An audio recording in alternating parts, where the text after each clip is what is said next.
Welcome. We're focusing on business communication. Here's our agenda. We build a report in Word using key functions, structure effective presentations, continue teamwork, explore culture, practice feedback, and close with PowerPoint skills.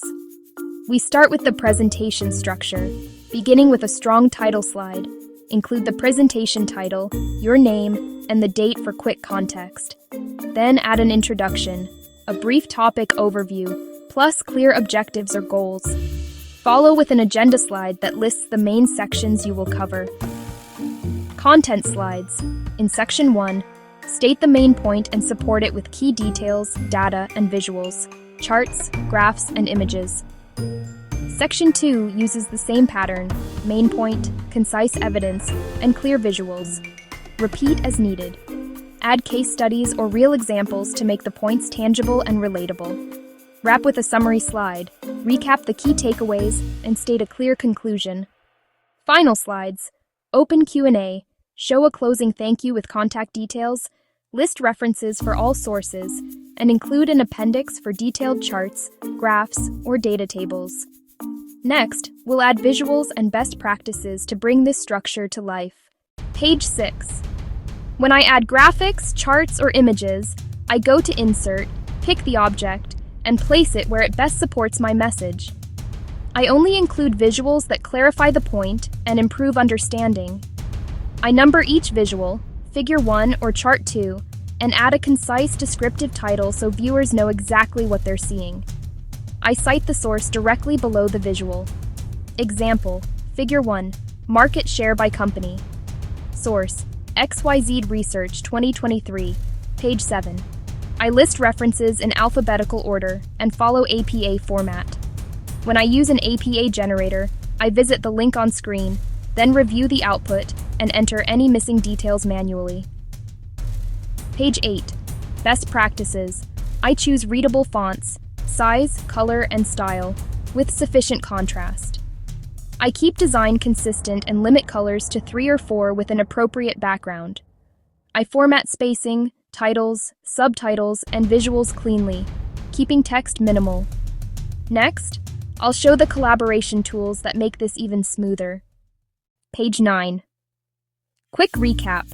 We reviewed the communication model, traits of clear audience-focused messages, and what makes teams effective. Page 10. Teamwork.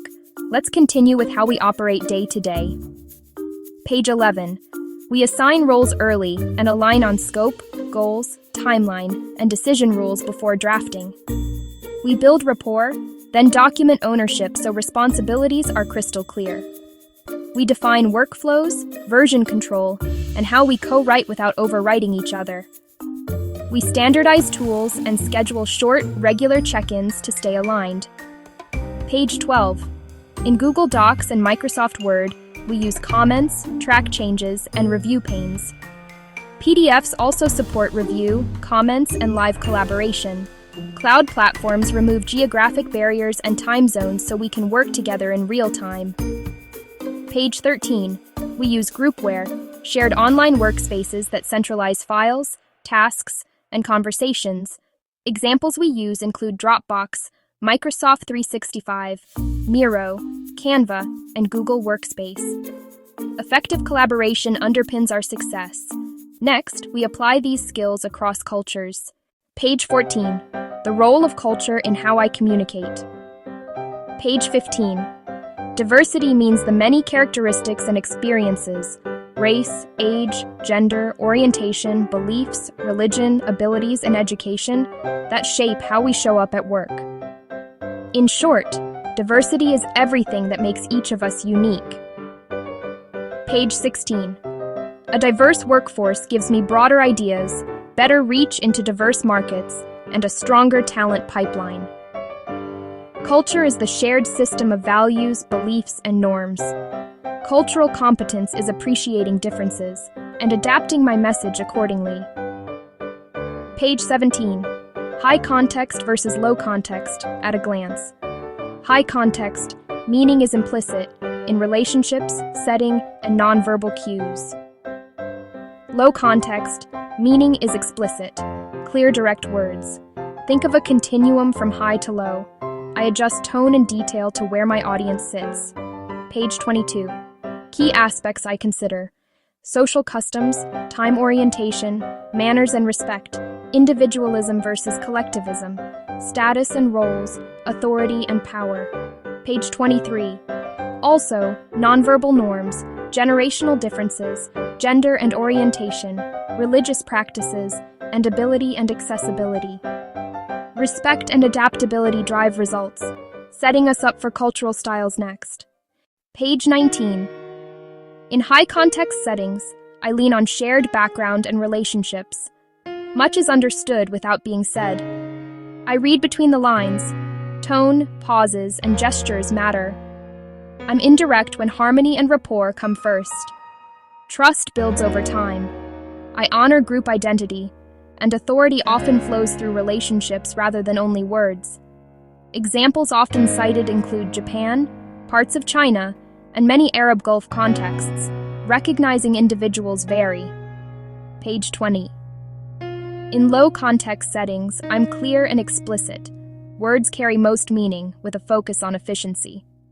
We align goals quickly, stress individual accountability, and use decentralized decision-making. Common examples include the USA, Canada, Germany, and Sweden. Again, teams and people differ. Page 24. My intercultural habits. I avoid ethnocentrism, question stereotypes, don't assume sameness, accept differences, and show respect and patience. Page 25. I tolerate ambiguity, pause before judging, name my biases, stay flexible, observe, ask clarifiers, and learn continuously.